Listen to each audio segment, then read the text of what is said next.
महाराष्ट्रातील लोकसभेच्या 50% जागा महाविकास आघाडी जिंकेल असा आत्मविश्वास शरद पवार यांनी व्यक्त केला असून भाजपच्या पायाखालची वाळू घसरत असल्याने त्यांना पराभवाची भीती वाटू लागली आहे।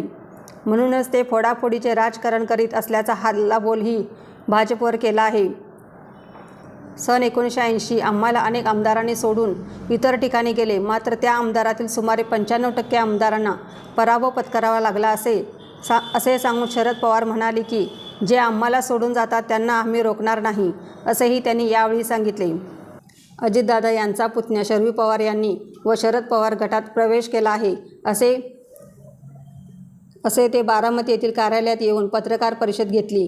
त्यावर पवार यांनी विचारले असता ते म्हणाले, ज्यांना आमच्याकडे यायचे असेल ते येतील, ते जे जाणार असतील ते जातील, असेही त्यांनी सांगितले।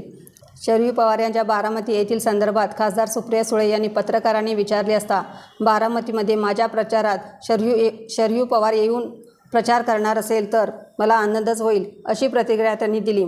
आमदार अमोल मिटकर यांनी शरयू पवार यांचे नाव आजच मी ऐकले असून त्यांचा कोणताही परिणाम अजितदादांच्या गटावर होणार नाही, अशी टिप्पणी केली असता आमदार जितेंद्र आव्हाड म्हणाले, मिटकर यांचे राजकारणातील वय किती आणि अभ्यास किती आणि केवळ 50,000 रुपये घेणाऱ्यांनी असे बोलू नये, असाही सल्ला आमदार आव्हाड यांनी आमदार मिटकर यांना दिला आहे।